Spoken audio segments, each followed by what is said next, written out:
United States Institute of Peace, along with SiriusXM's POTUS Channel 124, now present their weekly podcast.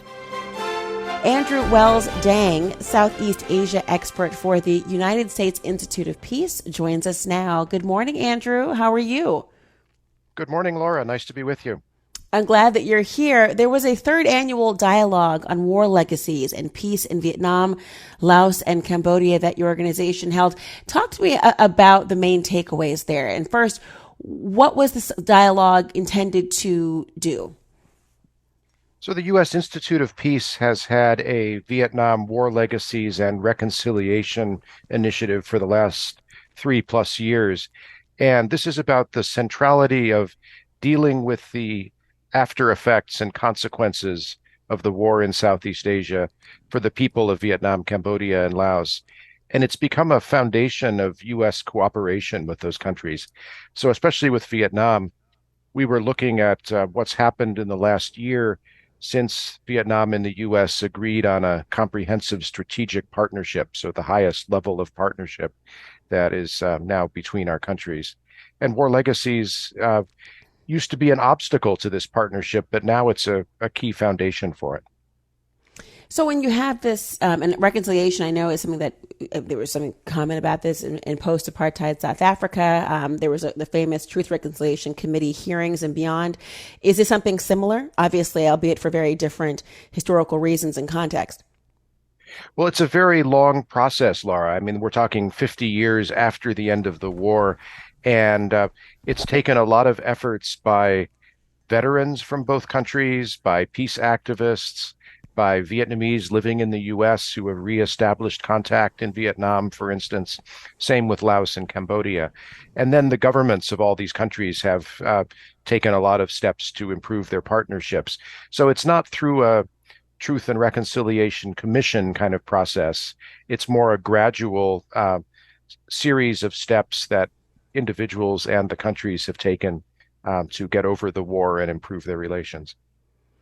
Well, let's talk about some of the takeaways from this important conversation that is obviously ongoing.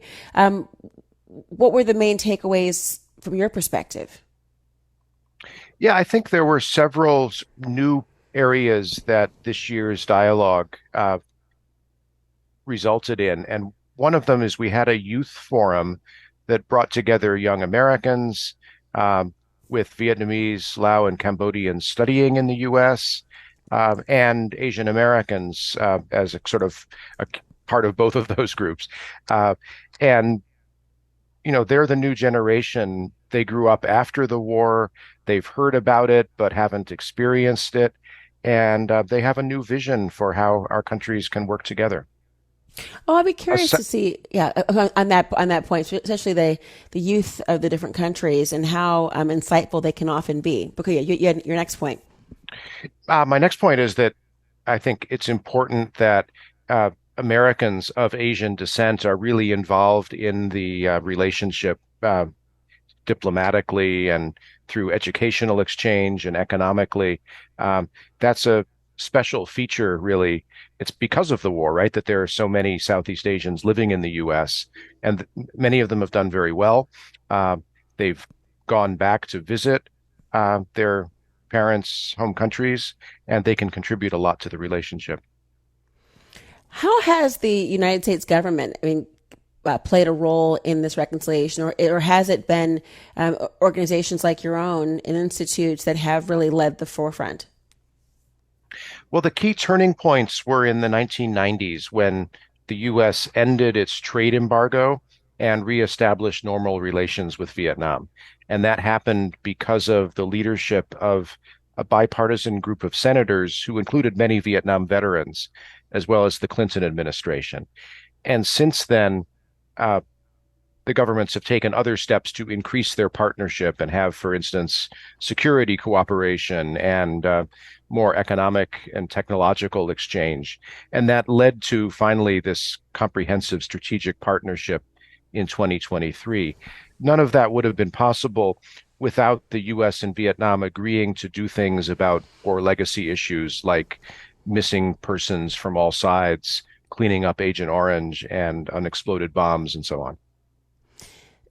extremely important as at least what you just said in the last, what the points have been, especially the comprehensive strategic partnership. What led us though to having that comprehensive strategic partnership, which is really a historic development that, has a lot of people asking, well, what could be next? So I think many people in both countries wanted this, but for different reasons.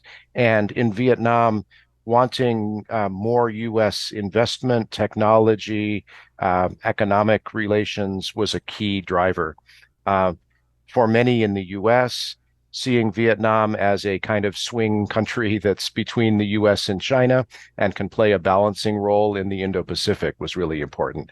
So both of those things, and also as a way to continue the kinds of people-to-people cooperation that the U.S. Institute of Peace works on. We've only gotten involved in the last few years, really, but we want to help take this partnership forward.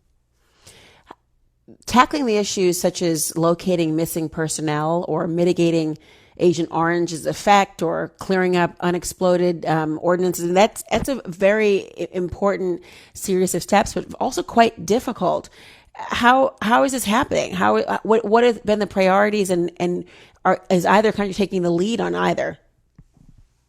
Yeah, it's a kind of public-private cooperation, right, where there are U.S. government funds from the Defense Department, from USAID, for instance, working with Vietnamese and U.S. nonprofits and companies to carry this out. And all of that is in cooperation with the Vietnamese government because they control like the base where the dioxin from Agent Orange is located, right? So they are also doing this together with the U.S. Really, really important to hear about this progress being made. Interesting. Thank you, Andrew Wells Dang. I appreciate your time so much. Thanks for the time, Laura. Have a great day. You too. Thank you so much. If you want to learn more about the work that they're doing, you can go to the United States Institute of Peace website as well. You'll hear more about their dialogue on war legacies and peace in Vietnam, Laos, and Cambodia. This podcast has been brought to you by the United States Institute of Peace and SiriusXM's POTUS, Channel 124.